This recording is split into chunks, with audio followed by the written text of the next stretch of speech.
hard to play this guitar.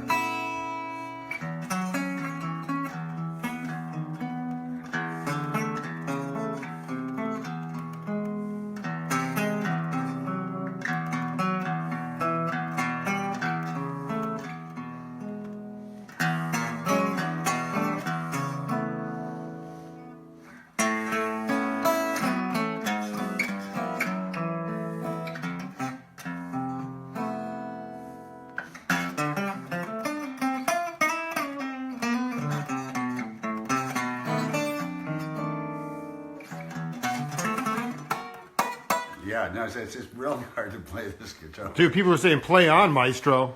Yeah, no, that's just so many funky. Let's see.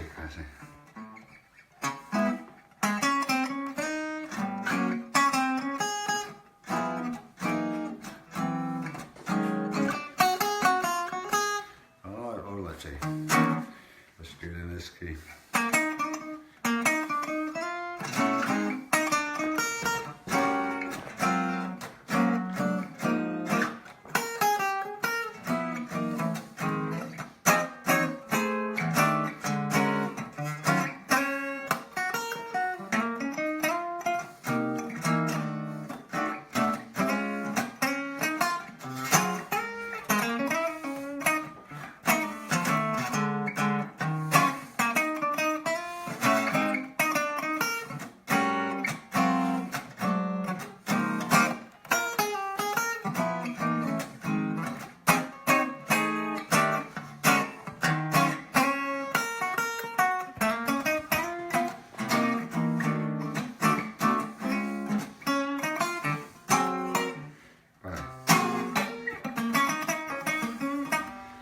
I can't play this thing. Folks, welcome to the Jake Feinberg Show as I turn 40 years old here on a Wednesday morning, and I'm in the beautiful graces of an incredible human being, a guy who's always kept both feet on the ground, shrouded by light and love. Terry Haggerty, welcome to the Jake Feinberg Show.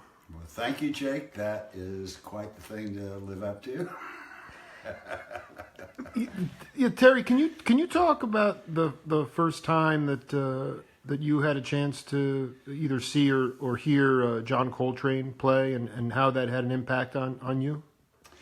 Let's see. I came to John Coltrane through the Playboy Jazz Pulse, and he seemed very abstract to me. I didn't really understand a lot of the music. I didn't really have any spiritual practice. It didn't really resonate with me what was actually happening with the music. And I think I got to appreciate John Coltrane a lot more after listening to Sonny Rollins. Because, Sonny Rollins, I just had this natural affinity to just like how perfect and soulful everything was. And I couldn't hear Train until I'd listened to Sonny.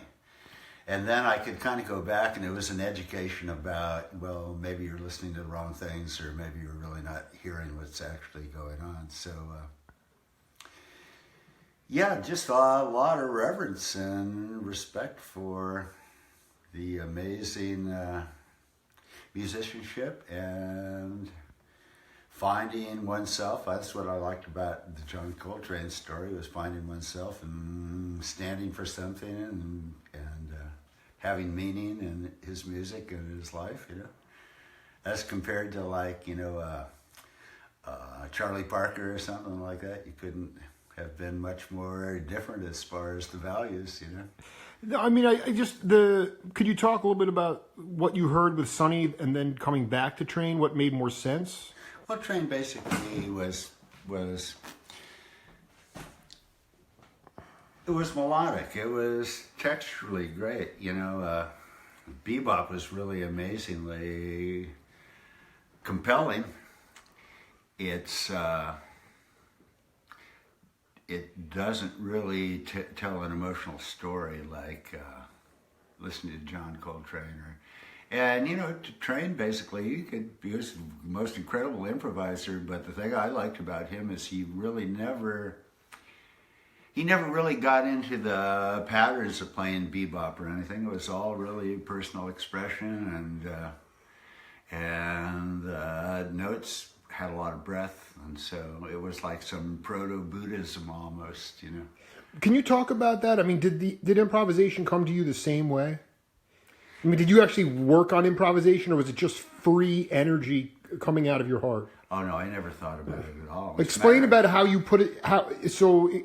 You didn't think about it, but then cats are chiming in here. You know, the greatest maestro, melodic improviser. Explain about how the energy can propel you to that improvisational height. I really don't know. It just does.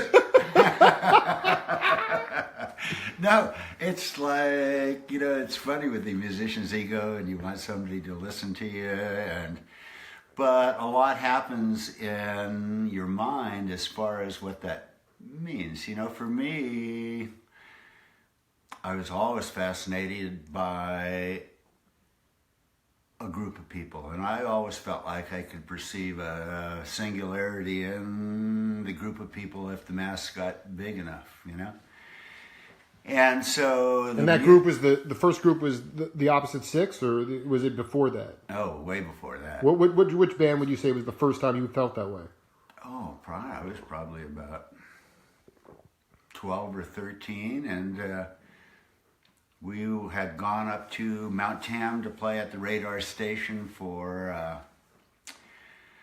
the servicemen that are up there, you know, running it. And we're, you know, playing 1950s rock and roll tunes and stuff. And I remember looking at everybody in the band and having this moment of altitude.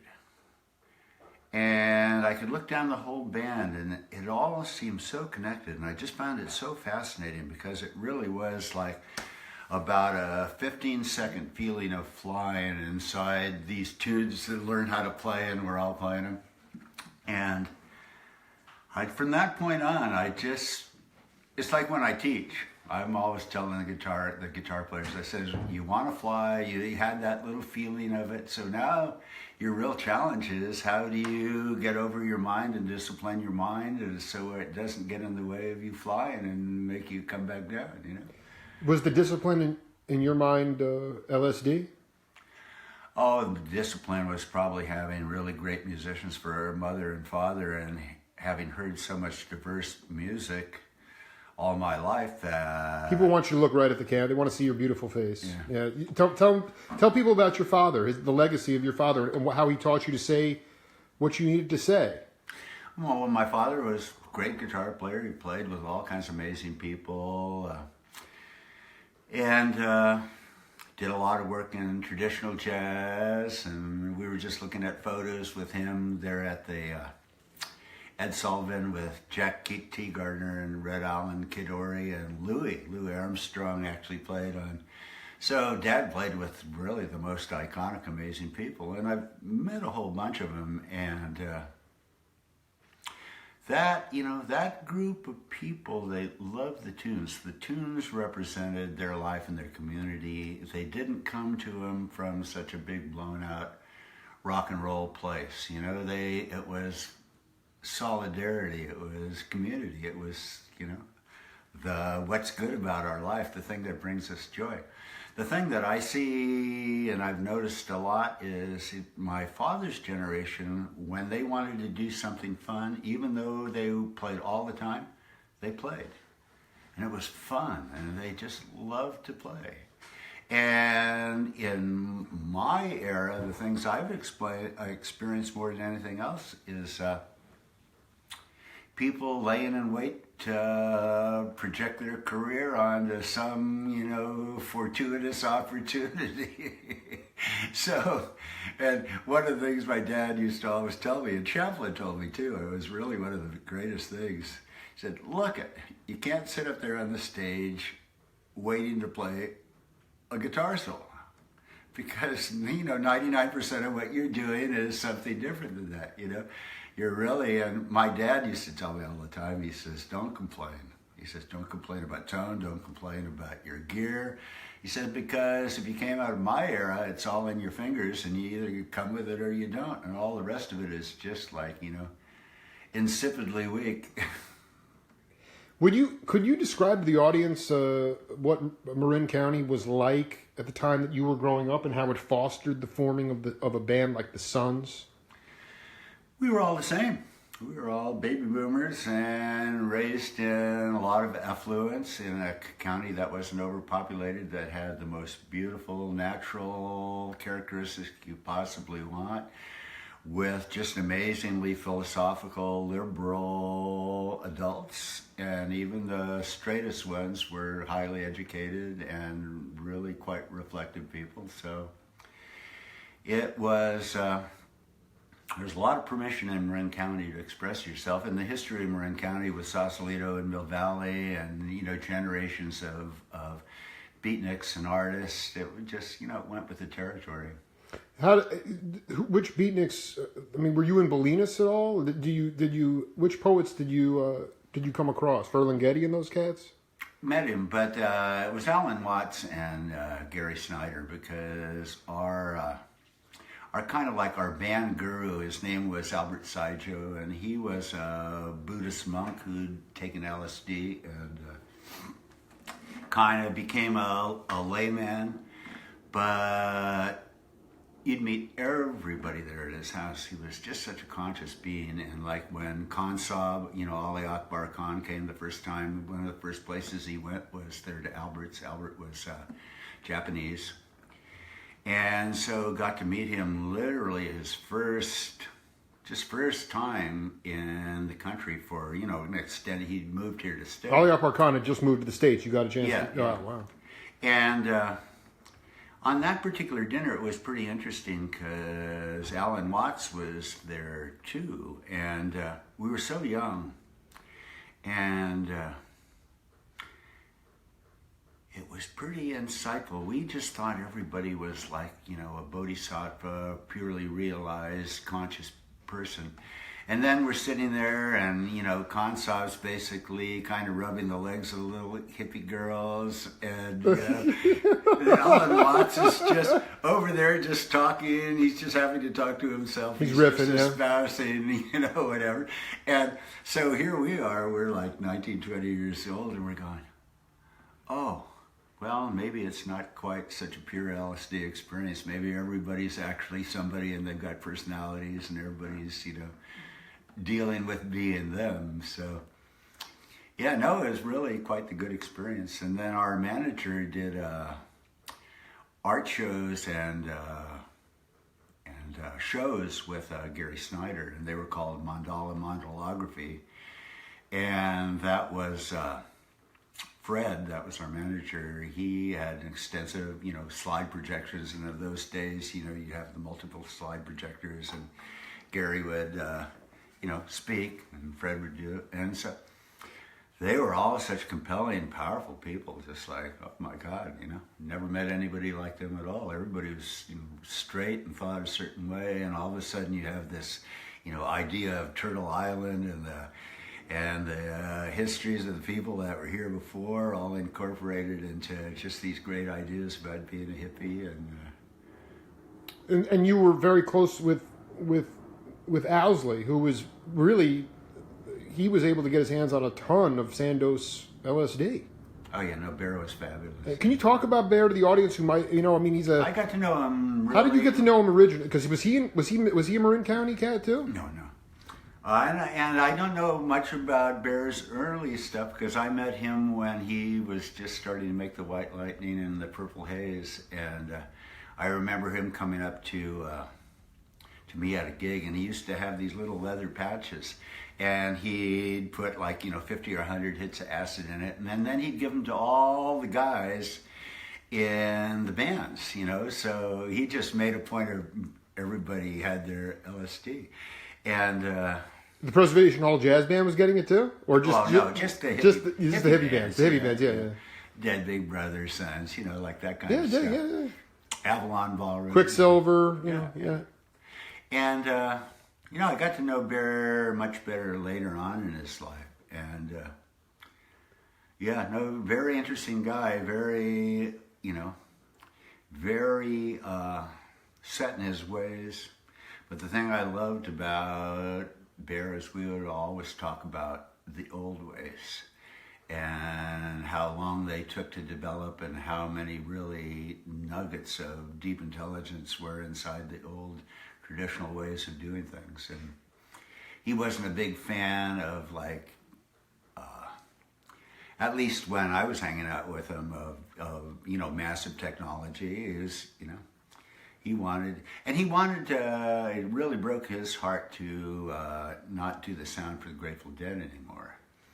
So when they got back together and they did their really big tour, like maybe 15 years ago or so, they hired one of our roadies who was actually, really a gifted technician in himself, wizard. And so Bear called me up and he says, "Do you know Wizard?" And I says, "Yeah, no, he used to work for us."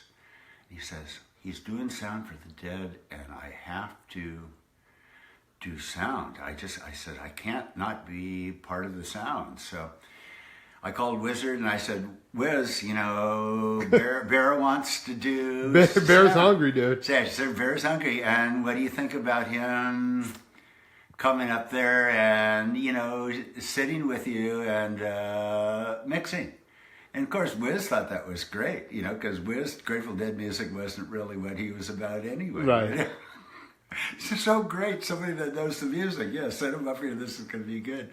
But those guys, they had so much bad blood with Bear at that particular point. And if you'd spend any time with Bear and realize how he wouldn't modulate any behavior that he had at all. So even if he was wrong, it was just, crazy ass frustrating. So it was easy to understand those dynamics, but I just felt everything was getting too straight, and I just was left with a feeling like, why not throw a little wrench in the thing? Just, instill some fun. He was still comfortable showing up and doing sound for the Dead? Well, they'd kicked him out quite a while ago, but right. He was holding on to it. He really wanted to do it.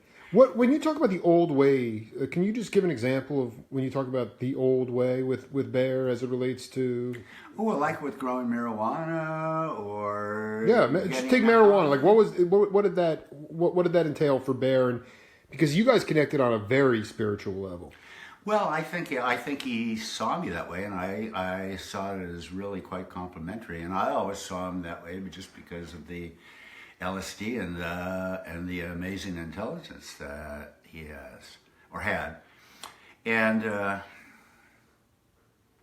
no, there's just there's an order of things that had taken hundreds of thousands of years to put together, and I think we both felt that there's spirits of all living things that really are conscious entities that need to be incorporated and entered into all your considerations. Like what? You do. Like what kinds of things? Well, just say with marijuana, I really believe that there's like an overall consciousness about the plant that picks and chooses who it will open up its inner secrets to. And with all the science and everything else, there's still that dynamic that can't be figured out by science. Even though you can look at all the alleles and all the genetics and everything, you can't. There's just things that people don't know that are quite magical. And so he never wanted to get in the way of that, It's ancient. It's, the ancient one. It's the ancient one's voice speaking through in the moment. And why in the world would you want to impose your will all over it? And, what? Why? That doesn't even make any sense, Well, you're talking to Terry Haggerty here, a legendary guitar player. People are freaking out. They it is my birthday.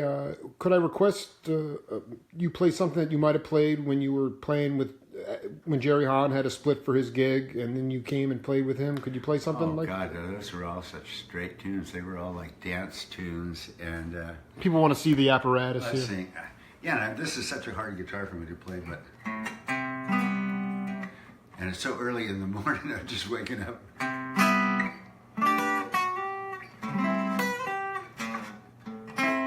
You see.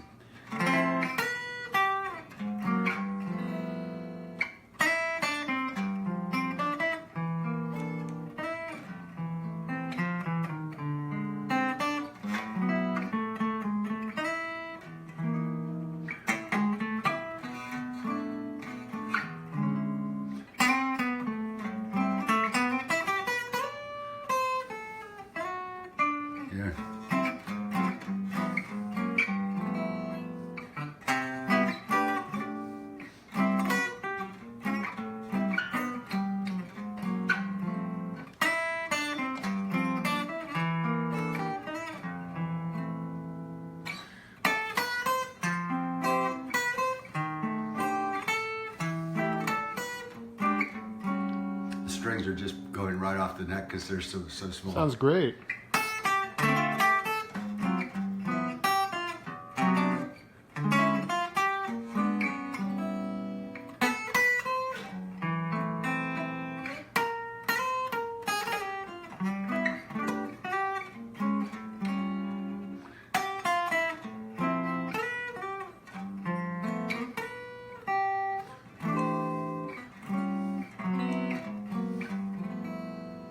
It's actually a pretty tune. It's called Emily, if it wasn't so like slaughtered by me.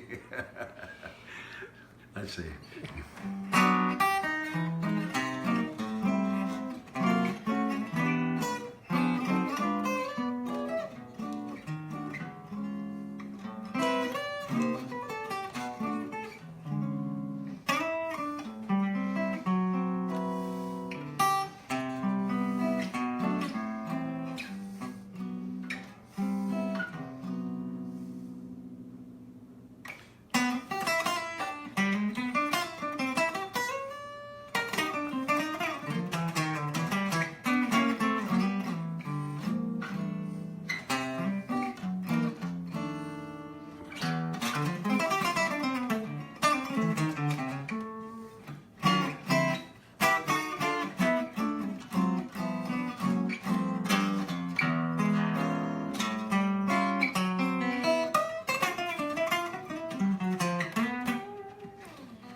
Yeah, no, it's just.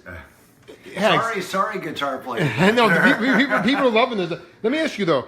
You in bands, someone chimed in earlier. What kind of gigs do you play locally, and what do you got? Well, not a lot. But here's the question though. When the last time we talked on the radio, the gigs that you play with the younger cats in these sort of jam situations, you never play lead. You're always playing rhythm. Can you explain? Why is it that my generation and younger doesn't have that foundation? Well, I don't know that it's the foundation, but I'll tell you one thing: I'm much too ferocious to play with all these younger guys because as soon as I really start ripping, it's just like too much. And so the thing that my heart is completely committed to the hippie counterculture experience. I really see myself as a sannyasi. I'm not interested in making a lot of money. Almost everything I do, I try to do for free. And it's really interesting to find myself in a place where, and again, Jerry was a good friend and I love Jerry, but in a world where everybody has to sound like Jerry and nobody really has. The counterculture thing doesn't have a lot of funk in it.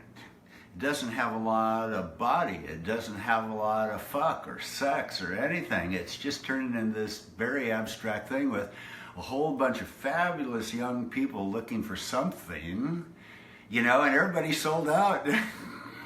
It's kind of like unbelievable. So now you go and you play with just beautiful, nice people that basically never learn how to rage or tear it up, so there's just a level you can play to, and then you can't go anymore because it's just kind of too much for the ensemble. So the one thing that I found overall is like if I play rhythm guitar, as soon as I start playing rhythm guitar, it's going to get jiggy as hell. Everybody's going to get up and dance. And every single soloist that plays with me playing rhythm guitar behind them is going to play better than they ever played. And I'm going to feed them so many cool harmonics and so many awesome chords and so many things that they're going to play like they never did. But unfortunately, in that world, nobody knows how to play rhythm guitar, or they all just do lead, pretty much. Right, and so when I end up in that place, and then it comes time for me to play, there's nothing to play with. Nobody comes with anything. So I'd much rather play rhythm guitar and make the whole ensemble sound good, because that's really the idea in the end, right? Well, I guess more to the point. When you picked up the guitar originally, wasn't it something that it was not really a lead instrument yet? Rock and roll had not exploded onto the scene, so it was you had to adhere to the rhythmic component. Well, that wasn't my experience, though, because like I knew so many really fabulous guitar players that were incredible lead players. They were beboppers, jazzers, but no, guitar solos have always, Carl Kress, Freddie Green, though, and those were the best rhythm guitar exactly, players. and that's the stuff your ears were open to that. You heard that stuff. Well, that's how I learned how to play. Explain that. Well, my dad was a great musician, and I played my first professional job when I was 5, and been playing all my life. And basically, I was initially mentored by him to take over his jobs in the city, and he was one of the top guitarists. So way back when I was still a teenager, I played, shows, did Bye Bye Birdie. Played like all the hotels, played with the big dance bands, played in the orchestras with the opera orchestra, and this is all pre-LSD or any hippie consciousness at all. Exactly. And everybody loved me because I was so young, and I'd always have to be. I did a lot of jobs with Jerry Spain, who was the president of the Musicians Union at the time, so I'd meet Jerry there at the bar, and then we'd go in, and he'd vouch for me, and, and we'd play, because I was so young. Everybody's going, oh, here's the next. Here's the cat, man. Here's the cat that's going to be doing the next wave of shows. And I studied with Paul Miller, who was the top guitar player as far as, playing musicals and, doing really complex gigs. And, but all it took was one trip on LSD, and I just knew right away that I had permission that I'd never had before, and there was no going back. And LSD transcended music. It just all of a sudden it really wasn't about music. Music became the music of the spheres. And after that first LSD experience, I started hearing sound as sound expands and expands and expands and gets bigger and bigger. And if you're not afraid and you have the spiritual wisdom of a teacher who knows those things, which I don't, but it expands into the Om. And the Om turns into the pure light. And with LSD, you can experience those things. But after having had that experience, there's no going back. Early on, I basically decided that I would say a little prayer to our collective consciousness before I played. And pretty much, and I think most people always saw that in me and the Sons, that it was a very devotional thing to them.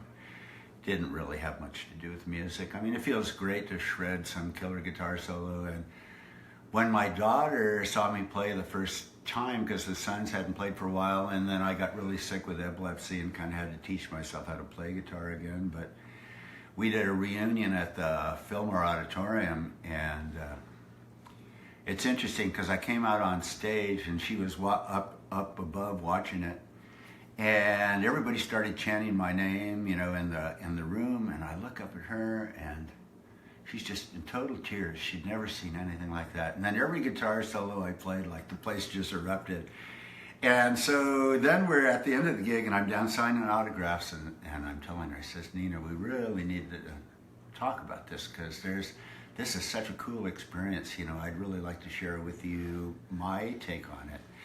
And so we're driving home, and I'm saying, none of that was real. None of that had anything to do with anything that's about your inner world and you sustaining yourself consciously.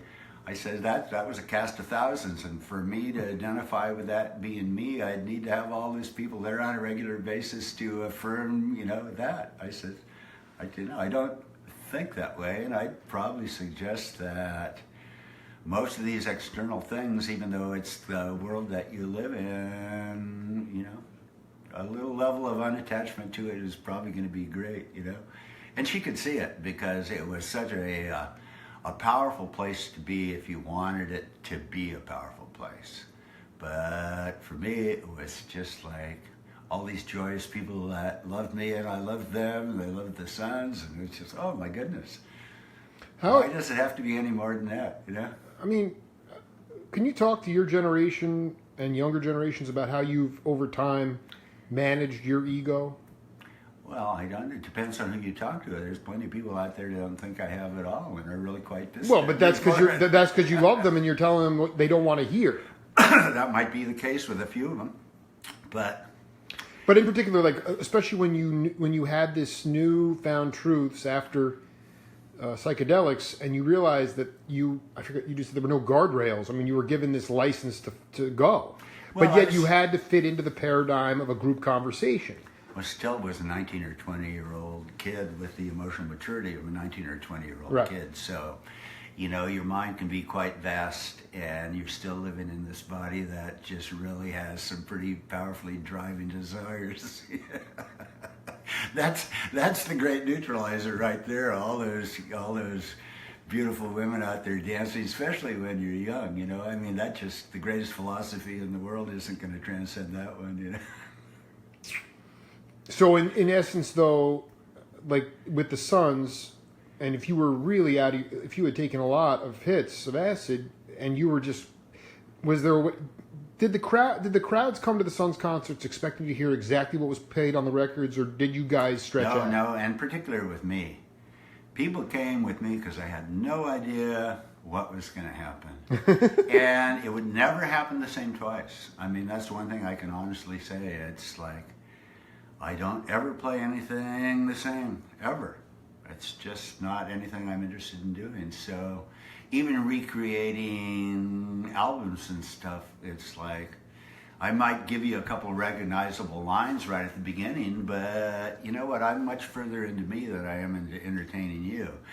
And there's an experience that I'm always looking for, and that's just channeling and getting bigger than the sum of the parts. Yeah. This recent album that we listened to last night, you were talking about, sort of let's fuck all together. Let's all do it. Explain the messaging behind the music. Well, the music is basically, I love the tunes. It's all just pretty hard funk, but a lot of really complex harmonics. I just pounded them out as quick as I could, filled with mistakes. Anybody really musical can just listen to the lack edit. Some really terrible guitar tones, some just really terrible stuff, but the terrible stuff has a feeling about it that I really wanted to keep. So I wanted to put out a CD that was really compelling, just funky and technical as hell, but just wrong, just like musicians don't leave that many mistakes in their stuff. But seeing it's advertising for my marijuana brand, Haggerty, and I'm putting it and giving it out for free, I just thought that here's another great opportunity to just, address the sheer analness of life. Here's some crap. Why don't you get mad at me? That would really make me happy if you really thought it was totally unprofessional. My job would be done here. Can you, we were talking last night, Jerry Miller, Cipollina, you brought up this cat Ferguson. You're saying this guy was the first Dean Ferguson. Non-folk rock. He was a rocker. Oh, Dean was great. Dean was very much like John Allaire in the sense that they were all turned on by Fats Domino and stuff like that. And that's who John played in his first bands with. So when people talk about John and the Swinging Deacons and all those things like that, they never talk about Dean. And Dean was there, God, long before anybody. And there was a bunch of them. Like Rob Mitose used to play in the Chord Lords. And the Chord Lords were totally influential to all of us, and Cipollina was in that band? No, he wasn't in the Chord Lords. He wasn't in the Chord Lords. It was, God,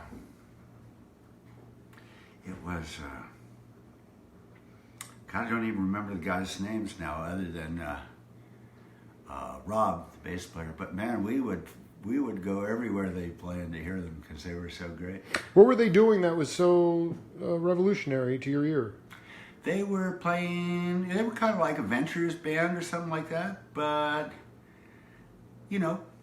really good tunes, mostly instrumental tunes, but they rocked, and they were one of the first.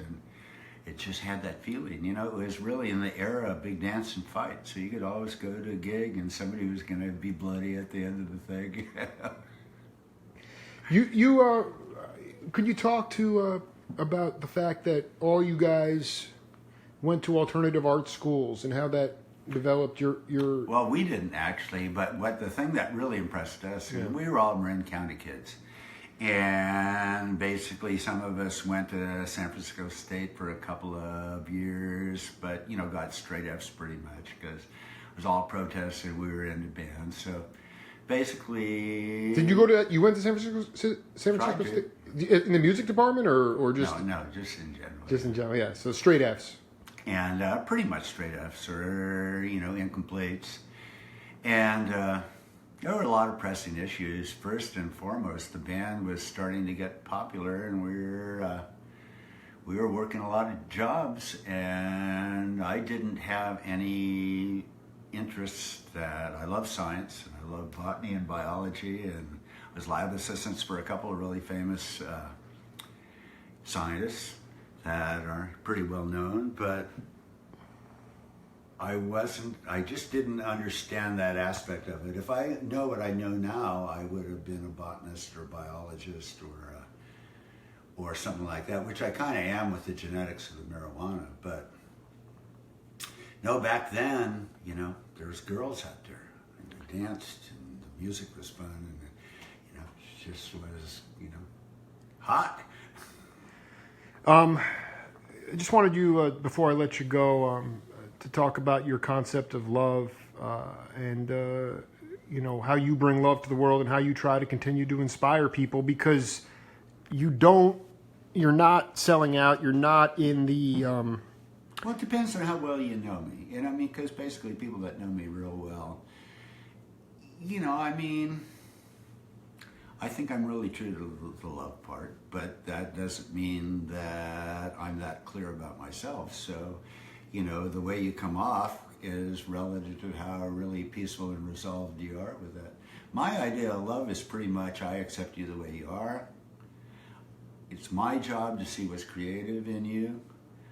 It's my responsibility to listen and look at you enough to see what's in there. I feel responsible to mentor younger people because they need somebody to point out to them what's really good about what they do and how they could go forward. I don't see any of that in any of the counterculture scene now. I just don't see any of the real deep humanity in it. I see a lot of people making a lot of money, and so, outside of Wavy Gravy and a handful of people that I really think are truly spiritual beings, I just, the whole scene really disappointed me quite a bit. It just landed so far short at one level. And at another level, it was like the most amazing sociological change ever. It's just... How did it go awry? Well, just by, like I was saying, people disconnecting and paying more attention to their own personal things than mentoring each other and staying, you need a sangha, you need a community, you need you need a field of value to be able to communicate and talk about. And what do you think? What do you think? And music just didn't, you don't go to jobs and talk to people about life. You don't, even if it's all filled with hippies and it's like, the John Coltrane and stuff, like nobody's sitting there talking about, well, how do you feel? What's it mean to you? Maybe I'm so out of touch that happens and I don't see it, but I don't see it anymore. I see a bunch of 30-somethings that basically probably smoke too much pot, that really aren't that educated, and good luck. Because I just think that the people that should have been mentoring them basically dropped the ball. So there's a beautiful culture of people they've got their whole entire lives tied into growing some marijuana and a bunch of conditions that may or may not work out for them, And it doesn't look very soulful to me. And I'm one of the top marijuana growers ever. And I still don't think that in and of itself even comes close to telling people how you feel, or seeing somebody that's having a difficult time and really sticking with them and helping them. I mean, well, I played in a band with Vince. Didn't turn out good for Vince. Was a good friend for Jerry. Didn't work out with Jerry. I didn't see anybody spilling their guts, leaving a pound of flesh on the floor, or anything for any of those guys. And that left me with a feeling like that is some cold ass shit, and it has nothing to do with what I want to do.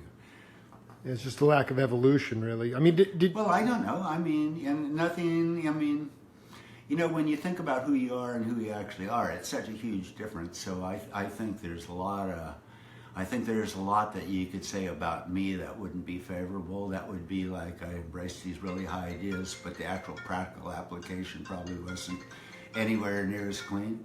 But that said, you know, I measure people by what they return to, because that's who they really are, you know. And we all voyage off into the dysfunctional and incomplete ideas or wrong ideas, but that's why we're here for each other, is to, you know. Can you were talking to me yesterday, I mean, as much as far as you want to go on it, could you talk about the direction that you see the marijuana industry going in this country? Like, I see it pretty much crashing over. Explain why. Because most of the people involved with it aren't involved with it for the right reasons. Is it greed again? We're talking greed again. Well, when I mean crashing is that basically there's going to be no consolidation between the growers that have made marijuana what it is and their incredible counterculture stand and the braveness of growing marijuana and the risks that they took, and how that basically brought up a whole value of, this is my lifestyle, this is what I believe, this is what I'm doing, I'm taking risks for it. Now with marijuana becoming legal, I think one of the first things that's going to happen is lots of people have brought a lot of money in and they've over leveraged themselves buying as much property as they can to grow pot. They're not going to get the licenses to grow that much. A lot of people are already defaulting on their mortgage payments and losing a lot. The genetics are terrible. I was a judge at the Emerald Cup this last year, and it was so amazingly disappointing to think that that's actually what... I just told people, I says, you know, if this was what was available to smoke, I'd quit smoking. I mean what? It was crap. It was not good. It's not good. Well, it was okay. But it was like all the ruderalis strains. It was, people got diverted in the 70s when a lot of those Kush strains came, because some of them are really strong, but they're really like narcolepsy. Yeah, exactly. And but most of them aren't that strong, but they make big, beautiful buds. So all these landrace strains that we were used to smoking, you know, the beautiful Michoacans and the Gold Colombians, and like, you know, things that had never been touched by a gringo hand. Basically, as soon as the gringos got them, they crossed it all up with the thing that was going to make the most weight, be the most attractive, and it was like the dodo bird. It's like only a handful of people have any of the old genetics. And anybody who does have the old genetics was probably a scientist, somebody who thought that way, somebody that was smart enough to know that you had to deep freeze your seeds, and has managed to keep their seeds alive for 40 or 50 years in deep freeze, knowing that this time would come. And there's not a lot of them out there because the amount of money and just, I mean, there's a million different reasons, you know? And one of the things you realize right away in marijuana land is no matter what people espouse about it, now that it's become intellectual property, the nicest person in the world will steal all your stuff. That's right. But so, I mean, and like for me, that's just amazingly disappointing that the sacrament, and here's the final thing I gotta say, is like, when we got turned on to LSD, and it was like the mid-60s, later 60s, there was this model, and the smugglers were bringing in the sacramental herbs, the psychedelic plants. There wasn't any cocaine, there wasn't any heroin. If there was, it was not in the mainstream. And we, the musicians, were playing the sacred music. And between the sacrament and the sacred music, we were going to make the world a better place. We're going to live a simpler life. We're going to live with less. We're going to know ourselves better. We're going to really not be driven by the outer forces, so we can stay true to what we really loved about each other. And it's amazing how intelligent people can be so completely derailed by a little bit of money. It's just disheartening. Or a lot of money. Or a lot of But money. that's a great message on my 40th birthday today. And before we wrap, my only request is you play some Haggelicious mistakes for me as we close out the interview. Oh yeah, no. My apology to anybody who listened to me. People play are having a guitar ball. here. This is Terry just- Haggerty on the Jake Feinberg Show. Thank you, my man. this is- I can play this guitar. I mean, Jake. Just do it.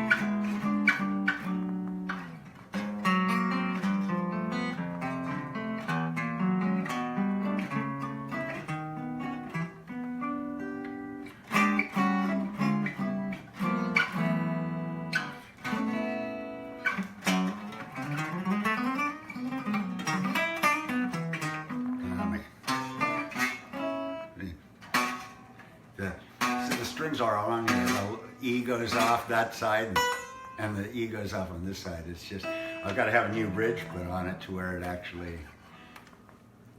But I don't have any acoustic guitar, so this is the acoustic guitar. Can you play Happy Birthday on there? Yeah. That's the good key.